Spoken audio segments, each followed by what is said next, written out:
So today we are going to start new topic, that is projectile motion. तो बेटा first question that would come in our mind, what is projectile? कि projectile होता क्या है ना, projectile है कि ਹੁਣ देखो बेटा गल बड़ी क्लीयर है, आराम दे नाल समझना कि जदों ਤੁਸੀਂ ਕਿਸੇ ਵੀ ਬੋਡੀ ਨੂੰ ਥਰੋ ਕਰਦੇ ਆ बेटा,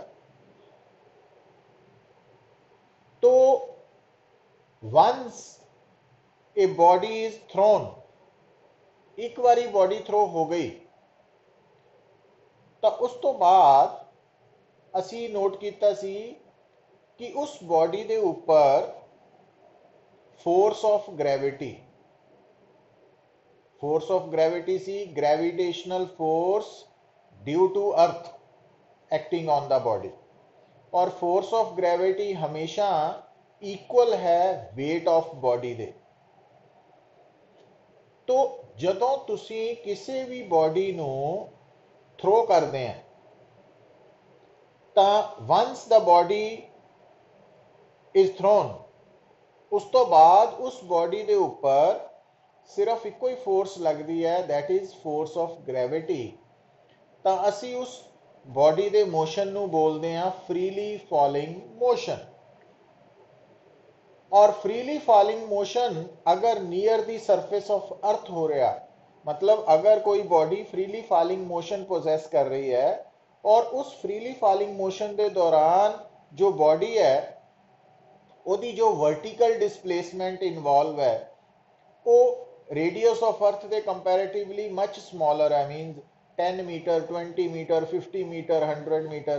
तो असी इस वर्टिकल हाइट की रेंज नू मान लेने कि ये वैल्यू रेडियस ऑफ अर्थ जो कि 6400 किलोमीटर है वो कंपैरेटिवली काफ़ी घट है। तो असी मान सकते हैं कि इस वर्टिकल डिस्प्लेसमेंट के दौरान at every position acceleration due to gravity, क्योंकि ये सानू पता वा कि जदों भी body freely falling motion possess करेगी तो उसकी एक्सेलरेशन हमेशा एक्सेलरेशन ड्यू टू ग्रेविटी के इक्वल होएगी। और अगर उस बॉडी का जो वर्टिकल डिस्प्लेसमेंट है ड्यूरिंग द मोशन अगर वो 10 20 50 100 मीटर के विच है तो असी कह सकते हैं कि एक्सेलरेशन ड्यू टू ग्रेविटी का जो मैगनीट्यूड है वो भी कॉन्स्टेंट रहेगा और वो नाल डायरेक्शन तो हमेशा एक्सेलरेशन ड्यू टू ग्रेविटी की बेटा वर्टिकली डाउनवर्ड होंगी है। तो यदा मतलब कि प्रोजेक्टाइल मोशन के दौरान हम गल नूं सुनियो पुत, आप प्रोजेक्टाइल मोशन प्रोजेक्टाइल की है इसके बारे डिस्कस करना शुरू किया वा ना। तो वो थानू मैं दसिया कि अगर थोड़े सामने कोई कहे कि एक बॉडी थ्रो हुई है और अगर थ्रो होने तो बाद उस बॉडी ते सिर्फ फोर्स ऑफ ग्रेविटी लग रही है तो तुसी कहना भी यदा मोशन तो फ्रीली फॉलिंग मोशन है, पहला स्टेप। हुण बेटा जिहड़ा फ्रीली फॉलिंग मोशन है अगर वो 2D च है, 2 डायमेंशनल है, तो अगर फ्रीली फॉलिंग मोशन 2D च है, ठीक है, तो हुण उस मोशन नूं असी प्रोजेक्टाइल मोशन बोलते हैं। हुण 2D किस तरह होएगा, देखो अगर तुसी मान लो पर्टिकुलर हाइट ते खड़े होके किसी बॉडी नू ड्रॉप कर दें तो वो बॉडी स्ट्रेट पाथ फॉलो करती हुई नीचे गिरेगी और वो फ्रीली फॉलिंग मोशन है बट 1D। अगर तुसी किसी बॉडी नू किसी ऑब्जेक्ट नू थ्रो करते हैं वर्टिकली अपवर्ड या वर्टिकली डाउनवर्ड तावी वो body freely falling motion possess करेगी बट 1D। तो जो फ्रीली फॉलिंग मोशन इन 1D है तो उन्होंने प्रोजेक्टाइल मोशन नहीं बोलते। एक्चुअली अगर तुसी किसी जगह ते खड़े होके बॉडी नू थ्रो करते हैं पर किधर नू थ्रो करते हैं बेटा, ना तो वर्टिकली अपवर्ड ना ही वर्टिकली डाउनवर्ड, तो इन्होंने दोनों डायरेक्शंस नू छड्ड के बाकी जिधर मर्जी। हुण आ देखो हुण मैं डायग्राम बना रहा कि अगर मान लो तुसी इस पोजीशन ते ऑब्जेक्ट है, ये ऑब्जेक्ट है। तो इस ऑब्जेक्ट हुण आ देखो, आ जो है ये है वर्टिकली डाउनवर्ड डायरेक्शन, और आ है बेटा वर्टिकली अपवर्ड डायरेक्शन। हुण तुसी इस ऑब्जेक्ट नू थ्रो किया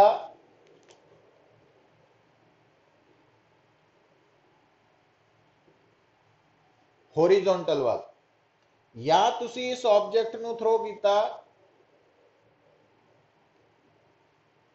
इनकलाइंड, या तुसी इस ऑब्जेक्ट नू थ्रो किया इनकलाइंड।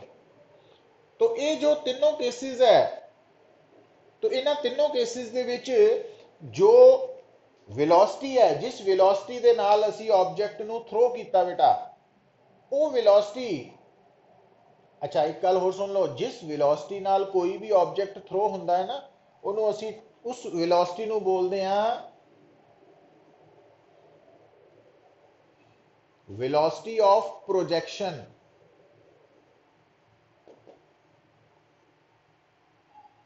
और जिस डायरेक्शन च थ्रो हुंदा उन्होंने कहते हैं डायरेक्शन ऑफ प्रोजेक्शन। और जिस जगह तो बॉडी थ्रो हुंदी है तो उन्होंने कहते हैं पॉइंट ऑफ प्रोजेक्शन।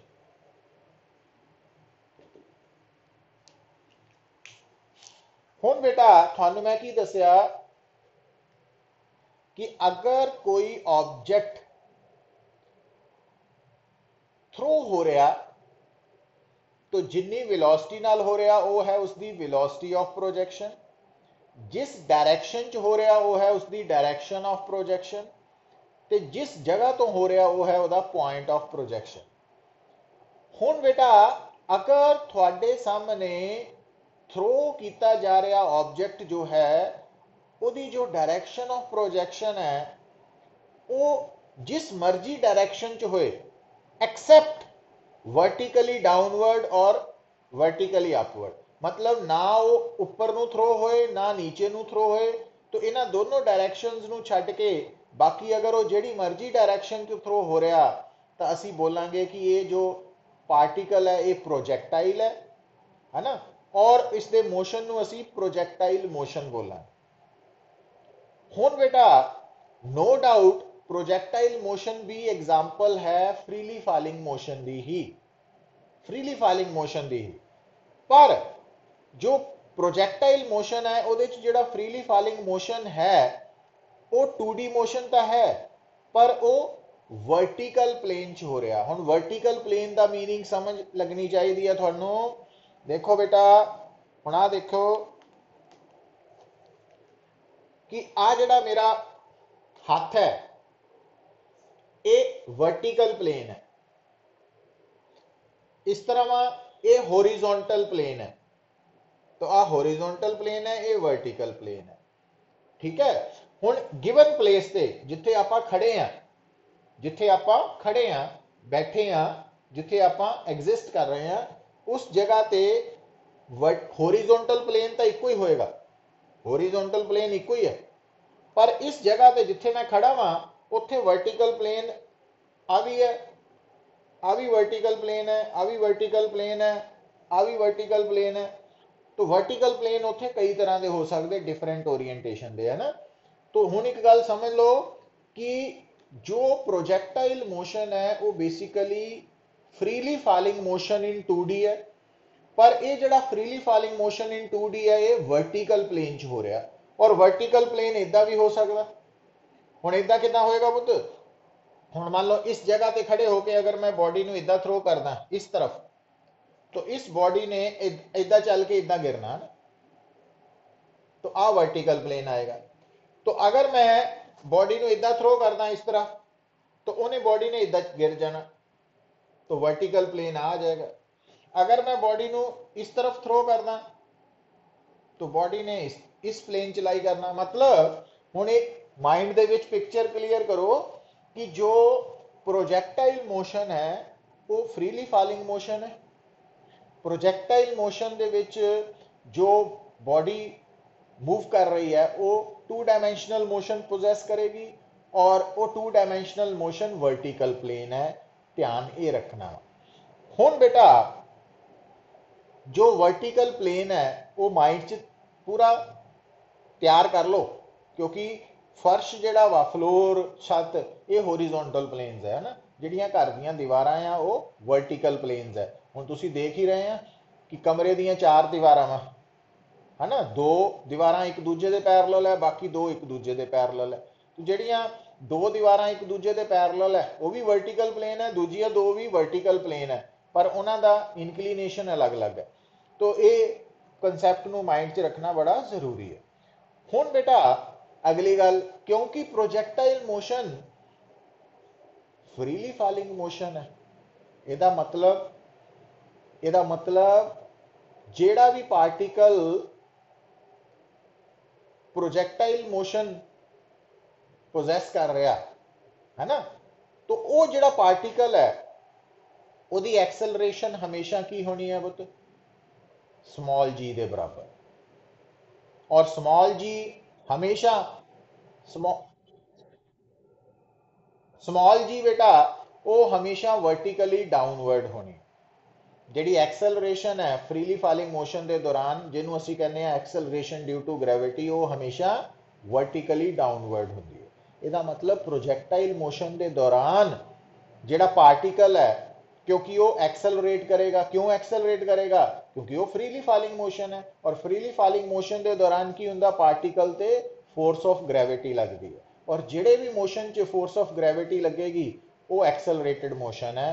तो वो प्रोजेक्टाइल मोशन एक्सेलरेटेड मोशन है। पर अगली गल तुहानूं दस्सिया कि जो प्रोजेक्टाइल मोशन है ਉਹਦੇ दौरान ਜਿਹੜਾ पार्टिकल है ਉਹਦੀ वर्टिकल डिसप्लेसमेंट ਜਿਹੜੀ है, क्योंकि वो 10 मीटर 20 मीटर 50 मीटर 100 मीटर की रेंज ही रहनी है, तो रेडियस ऑफ अर्थ के कंपैरेटिवली काफ़ी घट होनी है। तो असी कह सकते हैं कि प्रोजेक्टाइल मोशन के दौरान जो एक्सेलरेशन है ड्यू टू ग्रेविटी के इक्वल, ਉਹਦਾ मैग्नीट्यूड भी कॉन्स्टेंट है, तो डायरैक्शन हमेशा वर्टिकली डाउनवर्ड है, वो भी कॉन्स्टेंट है, तो एक्सेलरेशन कॉन्स्टेंट है। हुण अगर एक्सेलरेशन कॉन्स्टेंट है बेटा तो उस मोशन नूं तां असीं कहने आ यूनीफॉर्मली एक्सेलरेटेड मोशन। सो इसदा मतलब जो प्रोजेक्टाइल मोशन है वो कादी एग्जाम्पल हो गई, तो projectile motion always takes place in vertical plane. Projectile motion example है freely falling motion in 2D, और प्रोजेक्टाइल मोशन के दौरान क्योंकि एक्सेलरेशन ड्यू टू ग्रेविटी के इक्वल है और वो कांस्टेंट है, तो ये एग्जांपल हो जाएगी यूनिफॉर्मली एक्सेलरेटेड मोशन। तो अगर थानू कोई कंसैप्चुअल प्रॉब्लम पूछे कि क्या इदा का कोई मोशन हो सकता वा यूनिफॉर्मली एक्सेलरेटेड मोशन जो 2D होए, तो आंसर है यस। ओदी एग्जांपल दसो प्रोजेक्टाइल मोशन। तो इस तरीके ना ना अच्छा हुण देखो बेटा, हुण क्योंकि जो प्रोजेक्टाइल मोशन है वो uniformly accelerated motion in 2D है, तो हुण तुहानू याद आ जाना चाहिए कि जदों भी तुसी 2 डायमेंशनल यूनिफॉर्मली एक्सेलरेटेड मोशन पढ़ते हैं तो उत्थे तुहाडियां इक्वेशनस किहड़ियां आनियां वा, v is equal to u plus at, s की जगह तुहानू पता delta r is equal to ut plus half at square, v square minus u square is equal to 2a, s की जगह डेल्टा r है बेटा, है ना। तो ये मेनली ये 3 इक्वेशंस यूज होनी है, और चौथी आपां नूं है v average u plus v by 2। तो इट मीनस जदों भी अज तो बाद तुसी प्रोजेक्टाइल मोशन बारे पढ़ना वा, ਹੁਣ ਤੁਹਾਨੂੰ ਕਿੱਦਾਂ ਪਤਾ ਲੱਗੇਗਾ ਕਿ ਪ੍ਰੋਜੈਕਟਾਈਲ ਮੋਸ਼ਨ ਹੈ? ਤਾਂ ਉਹਦੇ ਲਈ ਤੁਸੀਂ ਸਟੇਟਮੈਂਟ ਨੂੰ ਧਿਆਨ ਨਾਲ ਪੜ੍ਹਨਾ। ਹੁਣ ਅਗਰ ਮੈਂ ਮੰਨ ਲਓ ਤੁਹਾਡੇ ਸਾਹਮਣੇ ਸਟੇਟਮੈਂਟ 'ਚ ਲਿਖਿਆ ਹੈ ਇਹ particle is projected in horizontal direction, तो particle is projected in horizontal direction मतलब आ वाला केस, तो ए प्रोजेक्टाइल है। अगर थानू कोई कहे particle is projected in a direction making an angle theta with horizontal, horizontal दे नाल एंगल बना रही है, तो आओ तो उस केस च ये भी प्रोजेक्टाइल है बेटा। तो ਹੁਣ ਇਹ ਜਿਹੜੀ ਵਰਡਿੰਗ ਹੈ ਇਹਨੂੰ ਤੁਸੀਂ ਮਾਈਂਡ 'ਚ ਰੱਖਣਾ ਵਾ ਨਾ, ਤਾਂ ਤੁਹਾਨੂੰ ਕਲੈਰਿਟੀ ਹੋਏਗੀ ਕਿ ਕਿਹੜੀ ਪ੍ਰੋਬਲਮ ਨੂੰ ਸੋਲਵ ਕਰਨ ਜਾ ਰਹੇ ਹਾਂ। ਤਾਂ ਉੱਥੋਂ ਪਤਾ ਲੱਗ ਜਾਏਗਾ ਕਿ ਅਗਰ ਮੇਰੇ ਸਾਹਮਣੇ ਅੱਜ ਤੋਂ ਬਾਅਦ ਕਿਸੇ ਵੀ ਸਟੇਟਮੈਂਟ ਦੇ ਵਿੱਚ ਆ ਜਾਏ ਇਹ particle is projected in horizontal direction, ਤਾਂ ਮੈਂ ਕਹਾਂਗਾ ਕਿ ਇਹ ਪ੍ਰੋਜੈਕਟਾਈਲ ਮੋਸ਼ਨ ਹੈ। ਅਗਰ ਮੈਨੂੰ ਕੋਈ ਕਵੇ ਇਹ particle is projected in A direction making N angle theta with horizontal, ਤਾਂ ਵੀ ਉਹ ਪ੍ਰੋਜੈਕਟਾਈਲ ਮੋਸ਼ਨ ਹੈ।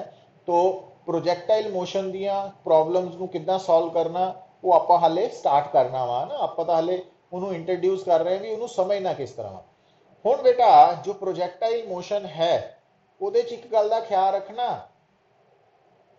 ਕਿ ਪ੍ਰੋਜੈਕਟਾਈਲ ਮੋਸ਼ਨ ਦੀ ਐਗਜ਼ਾਮਪਲ ਕੀ ਹੈ ਕਿ ਅਗਰ ਮੰਨ ਲਓ ਤੁਹਾਡੇ ਹੱਥ 'ਚ ਇੱਕ ਪੱਥਰ ਪਕੜਿਆ ਨਾ, ਸਟੋਨ ਪਕੜਿਆ ਜਾਂ ਕੋਈ ਵੀ ਆਬਜੈਕਟ ਪਕੜਿਆ, ਤਾਂ ਅਗਰ ਤੁਸੀਂ ਉਸ ਆਬਜੈਕਟ ਨੂੰ ਥਰੋ ਕਰਤਾ सिर्फ दो डायरेक्शन ਨੂੰ ਛੱਡ ਕੇ, ਨਾ ਵਰਟੀਕਲੀ ਅਪਵਰਡ ਥਰੋ ਕਰਨਾ ਨਾ ਵਰਟੀਕਲੀ ਡਾਊਨਵਰਡ, ਹੋਰ ਜਿੱਧਰ ਨੂੰ ਮਰਜੀ ਸਾਈਡ ਨੂੰ ਥਰੋ ਕਰ ਦਿਓ, ਤਾਂ ਉਹ ਪਾਰਟੀਕਲ ਪ੍ਰੋਜੈਕਟਾਈਲ ਹੋਏਗਾ ਔਰ ਉਹਦਾ ਮੋਸ਼ਨ ਪ੍ਰੋਜੈਕਟਾਈਲ ਮੋਸ਼ਨ ਹੋਏਗਾ। ਦੂਸਰੀ ਗੱਲ ਬੇਟਾ ਕਿ ਅਗਰ ਮੰਨ ਲਓ ਆਪਾਂ ਕਹੀਏ ਕਿ ਬੁਲੇਟ ਫਾਇਰ ਹੋਈ ਹੈ ਨਾ, ਬੁਲੇਟ ਫਾਇਰ ਹੋਈ ਹੈ, तो ਜਿਹੜੀ ਬੁਲੇਟ ਫਾਇਰ ਹੋਈ ਹੈ ਜਦੋਂ ਬੁਲੇਟ ਗਨ ਚੋਂ ਨਿਕਲ ਗਈ, ਠੀਕ ਹੈ, तो ਜਦੋਂ ਬੁਲੇਟ ਗਨ ਚੋਂ ਨਿਕਲ ਗਈ ਬਾਹਰ ਤਾਂ ਉਹਦੇ ਤੇ ਫੋਰਸ ਆਫ ਗ੍ਰੈਵਿਟੀ ਲੱਗ ਰਹੀ ਹੈ, ਤਾਂ ਅਸੀਂ ਕੀ ਕਹਿ ਸਕਦੇ ਹਾਂ ਕਿ ਜਿਹੜੀ ਬੁਲੇਟ ਹੈ ਉਹਦਾ ਮੋਸ਼ਨ ਵੀ ਪ੍ਰੋਜੈਕਟਾਈਲ ਮੋਸ਼ਨ ਹੈ।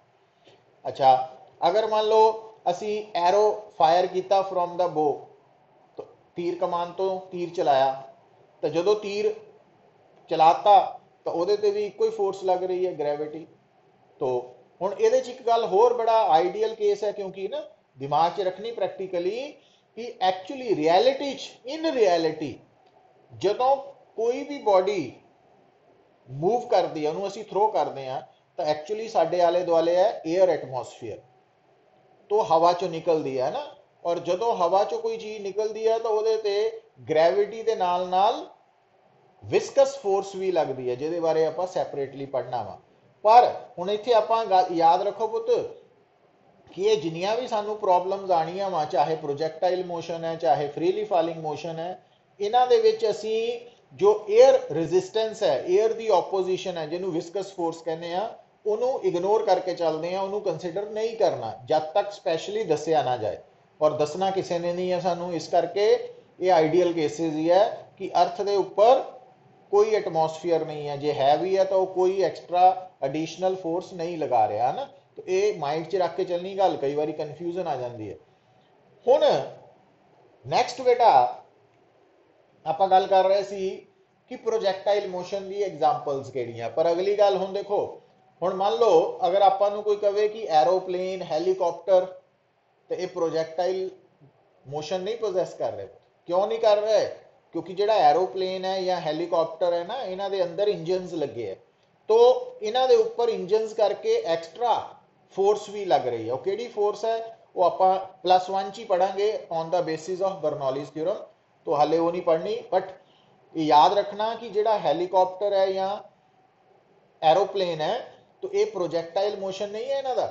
ਕਿਉਂ? ਕਿਉਂਕਿ ਇਹ ਚਾਹੇ ਹਵਾ 'ਚ ਉੱਡ ਰਹੇ ਆ ਪਰ ਇਹਨਾਂ ਦੇ ਉੱਪਰ ਇੰਜਨ ਦੇ ਕਰਕੇ ਇੱਕ ਐਡੀਸ਼ਨਲ ਫੋਰਸ ਵੀ ਲੱਗ ਰਹੀ ਹੈ। तो ਗ੍ਰੈਵਿਟੀ ਤਾਂ ਲੱਗ ਹੀ ਰਹੀ ਹੈ, ਇੱਕ ਹੋਰ ਫੋਰਸ ਲੱਗ ਰਹੀ ਹੈ, ਜਿਸ ਕਰਕੇ ਇਹ ਪ੍ਰੋਜੈਕਟਾਈਲ ਮੋਸ਼ਨ 'ਚ ਨਹੀਂ ਆਣਗੇ। दूसरी गल, जो रॉकेट है तो रॉकेट चाहे असली वाला होए जिहड़ा सैटेलाइट्स नूं शिफ्ट करदा स्पेस 'ਚ, ते या रॉकेट दिवाली वाला होए आतिशबाजी, तो वो भी प्रोजैक्टाइल नहीं है बेटा, ठीक है। तो जिहड़ा प्रोजैक्टाइल है वो क्यों नहीं है? क्योंकि जिहड़ा दिवाली वाला रॉकेट है या असली रॉकेट है ਉਹਦੇ अंदर भी फ्यूल भरिया होया ना, तो फ्यूल ਜਦੋਂ बर्न होके गैस बन के बाहर निकलदा ਤਾਂ रॉकेट के उपर एडिशनल फोर्स लगांदा वा in addition to force of gravity. इस करके रॉकेट भी प्रोजैक्टाइल च नहीं आएगा, ये ध्यान च रखना है गल नूं, ये बड़ा इंपॉर्टेंट पॉइंट है। तो प्रोजैक्टाइल कौन होएगा भी जिहदी जिहनूं एक बारी थ्रो करन ते मतलब जिहदी इनीशियल वेलोसिटी होएगी पर वो इनीशियल वेलोसिटी दो डायरैक्शन नूं छड्ड के वर्टिकली डाउनवर्ड या वर्टिकली अपवर्ड दो डायरैक्शन नूं छड्ड के किसी होर डायरैक्शन च हो सकती है और उस तो बाद ਉਹਦੇ ਤੇ सिर्फ ग्रेविटी फोर्स लगे। तो यह है रिगार्डिंग प्रोजैक्टाइल एंड इट्स मोशन। तो पहला तो इत्थे तक दसो सब नूं क्लीयर होई गल। भरत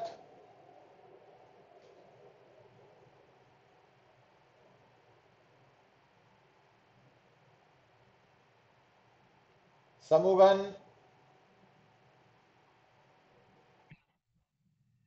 चिराग यथार्थ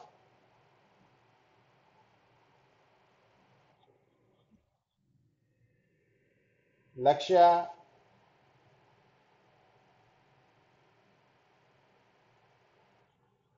नवनीत अंकुश नारायण।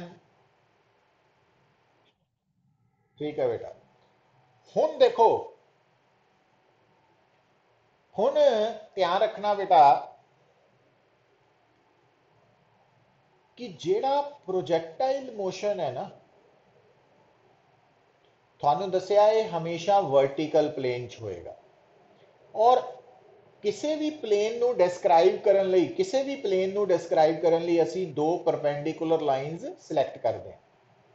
ਠੀਕ ਹੈ, तो प्रोजैक्टाइल मोशन ਨੂੰ ਡਿਸਕ੍ਰਾਈਬ ਕਰਨ ਲਈ ਜਿਹੜਾ वर्टिकल प्लेन है ना, उस वर्टिकल प्लेन ਦੇ ਵਿੱਚ ਅਸੀਂ ਜਿਹੜੀਆਂ ਦੋ डायरेक्शंस दो परपेंडिकुलर लाइंस सिलेक्ट करांगे वो बेटा प्रेफरेबली की होणगियां कि प्रोजैक्टाइल मोशन वर्टिकल प्लेन च हो रहा, ये मैं गल बार बार कर रहा ना। और वर्टिकल जिहड़ी दीवार है, दीवार के उपर तुसी दो परपेंडिकुलर लाइंस अलग अलग तरीके नाल ड्रॉ कर सकते हैं। मतलब जिहड़ी दीवार है तुहाडे सामने ਉਹਦੇ ਉੱਪਰ ਤੁਸੀਂ ਦੋ ਲਾਈਨਸ ਇਦਾਂ ਵੀ ਡਰਾ ਕਰ ਸਕਦੇ ਆ ਇੱਕ ਦੂਜੇ ਦੇ ਪਰਪੈਂਡੀਕੂਲਰ। ਤੁਸੀਂ ਦੋ ਲਾਈਨਸ ਇਦਾਂ ਵੀ ਡਰਾ ਕਰ ਸਕਦੇ ਆ ਦੀਵਾਰ ਦੇ ਉੱਪਰ ਪਰਪੈਂਡੀਕੂਲਰ ਹੈ। ਤੁਸੀਂ ਦੋ ਲਾਈਨਸ ਇਦਾਂ ਵੀ ਡਰਾ ਕਰ ਸਕਦੇ ਆ। तो आ कंध के उपर अगर इदा लाइन्स ड्रॉ करते हैं तो भी वो परपेंडिकुलर आवे।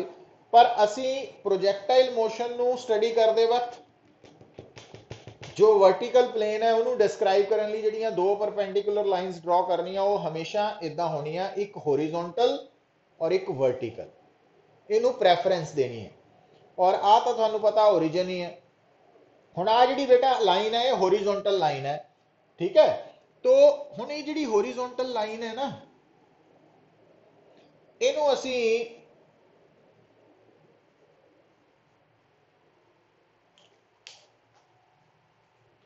हुण ये गल नू क्लीयर करना पुत, मिक्स नहीं करना। देखो तुहानू दसिया कि जिहड़ा तुहाडे दीवार है वो वर्टिकल प्लेन है। हुण दीवार के उपर तुसी अगर आ दो लाइन्स ड्रॉ करते हैं तो अगर इनू एक्स एक्सिस कहने हैं तो वाई हो गई। पर हुण आ वाली एक्स एक्सिस होरिजोंटल नहीं है और आ वाली वाई एक्सिस वर्टिकल नहीं है। तो प्रोजैक्टाइल मोशन च बेटा जो एक्स एक्सिस है प्रोजैक्टाइल मोशन नू डिस्कस करते वक्त जिहड़ी एक्स एक्सिस है उसका मतलब दिमाग च रखना होरिजोंटल एक्सिस, जो वर्टिकल एक्सिस है वो है वाई एक्सिस। मतलब प्रोजैक्टाइल मोशन नू डिस्कस करते वक्त x axis and horizontal axis इको ही मतलब है और y axis and vertical axis इको ही मतलब है। उसका फायदा की हो, कन्फ्यूजन नहीं हो कि अगर मान लो प्रोजैक्टाइल मोशन है 2D मोशन है, तुहानू दसिया कि 2D मोशन हो या 3D मोशन तो असी किसी भी वैक्टर क्वांटिटी के कंपोनेंट्स ले लेने हैं ना, रैक्टेंगुलर कंपोनेंट्स। और ये तुहानू याद रखना पैना कि कोई भी जिहड़ी वैक्टर क्वांटिटी है वो 2D मोशन दो रैक्टेंगुलर कंपोनेंट्स होंगे और 3D च तीन। पर क्योंकि प्रोजैक्टाइल मोशन 2D मोशन है तो ये दो ही रैक्टेंगुलर कंपोनेंट्स होंगे, किहड़े एक्स एंड वाई। और क्योंकि आप इस डायग्राम नू ਸਿਲੈਕਟ ਕੀਤਾ ਵਾ ਪ੍ਰੋਜੈਕਟਾਈਲ ਮੋਸ਼ਨ ਲਈ। तो इस कारण करके ਜਿਹੜੇ ਪ੍ਰੋਜੈਕਟਾਈਲ ਮੋਸ਼ਨ ਨੂੰ ਸਟੱਡੀ ਕਰਦੇ ਵਕਤ ਦੋ ਕੰਪੋਨੈਂਟਸ ਹੋਣਗੇ x and y। x component ਨੂੰ ਹੋਰੀਜ਼ੋਨਟਲ ਕੰਪੋਨੈਂਟ ਵੀ ਬੋਲ ਸਕਦੇ ਆ, y ਕੰਪੋਨੈਂਟ ਨੂੰ वर्टिकल कंपोनेंट भी बोल सकते हैं। मतलब इस मोशन ਨੂੰ डिस्कस करते वक्त अगर आप कहिए x कंपोनेंट ऑफ एक्सेलरेशन तो वो मैं हॉरिजॉन्टल कंपोनेंट ऑफ एक्सेलरेशन भी कह सकता, y component of acceleration vertical component of acceleration भी बोल सकता ना, क्योंकि इस मोशन ਨੂੰ डिस्क्राइब ਕਰਨ ਲਈ ਅਸੀਂ जो x और y एक्सिस है वो x ਨੂੰ प्रेफरेबली हॉरिजॉन्टल ਵੱਲ, y ਨੂੰ वर्टिकल ਵੱਲ ड्रॉ करना। तो एक तो ये गल हो गई। अच्छा, हुण दूसरा पॉइंट बेटा कि जो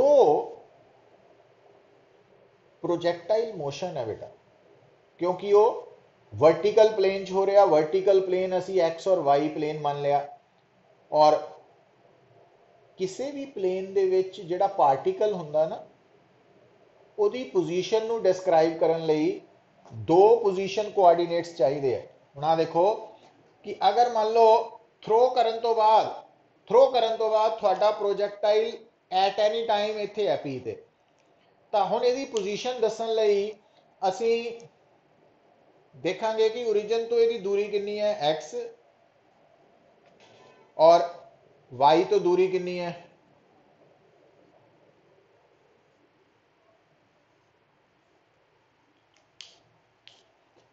तो जदों बेटा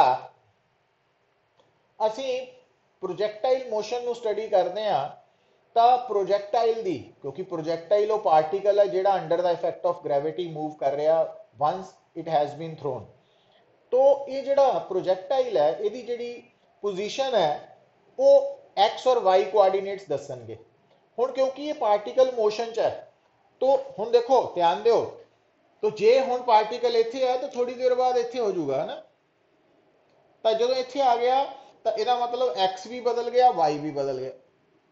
ठीक है ना, यदा मतलब प्रोजेक्टाइल मोशन की पोजीशन ਨੂੰ रिप्रेजेंट करने ਲਈ ਅਸੀਂ x और y कोऑर्डिनेट्स सिलेक्ट करांगे, और ये x और y दोनों वेरिएबल्स है ना, ये टाइम के नाल इन्हां दी वैल्यू बदलती जाएगी। वो कितना बदलेगी वो तो आप पढ़ना वा, स्टडी करना हले।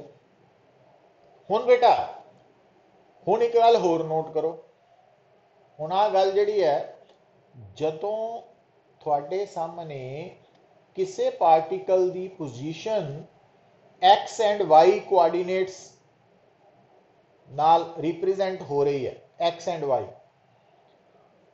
तो जेड़ी इक्वेजन x ते y कोआर्डिनेट्स नू रिलेट करे उस इक्वेजन नू असी बोलते हैं बेटा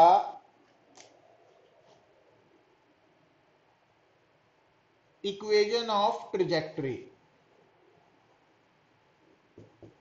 ट्रैजेक्टरी मीन्स पाथ, रास्ता। मतलब पार्टिकल अगर मान लो थोड़े सामने एक पार्टिकल एक्स वाई प्लेन च मूव कर रहा है, मैं जनरल गल कर रहा प्रोजेक्टाइल दी नहीं, एक्स वाई प्लेन च मूव कर रहा। हुण अगर वो पार्टिकल एक्स वाई प्लेन च कर रहा मूव, तो उहदे एक्स और वाई कोआर्डीनेट्स जिहड़े है उन्हां दा रिलेशन साडे सामने आंदा y is equal to x। तो आप कहांगे कि ये जो पार्टिकल एक्स वाई प्लेन च मूव कर रहा है ना, तो ये एक्स और वाई पोजीशन कोआर्डिनेट्स का रिलेशन है y is equal to x। इसका मतलब ये पार्टिकल ना स्ट्रेट पाथ फॉलो कर रहा इन एक्स वाई प्लेन। पर अगर बेटा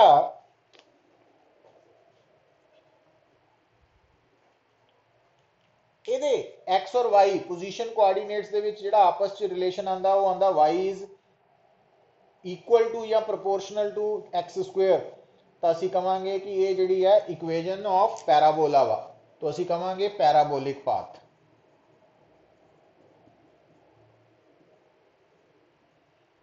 मतलब अगर आप किसी भी मोशन ਨੂੰ स्टडी कर रहे हैं और वो मोशन उस पार्टिकल का एक्स वाई प्लेन च हो रहा और सानू उस पार्टिकल के अलग अलग टाइम पे एक्स और वाई कोआर्डीनेट्स पता वा, तो असी एक्स और वाई च रिलेशन निकाल सकते हैं।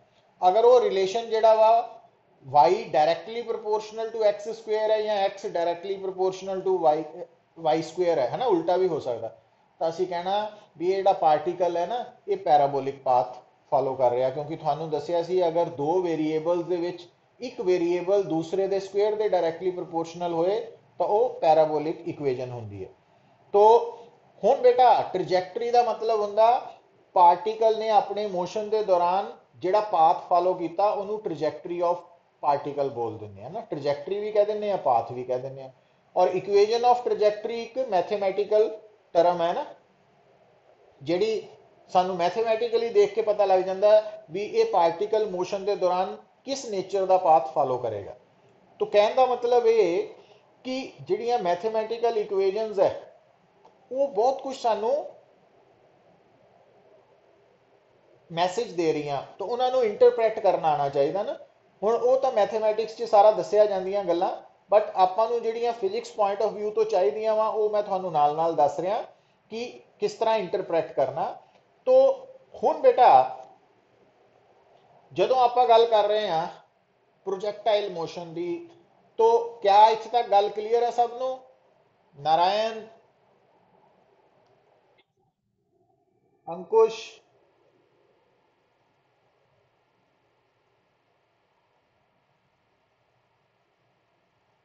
यथार्थ,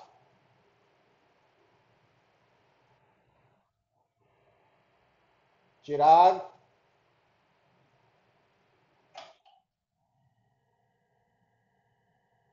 समुगन, नवनीत, साहिल,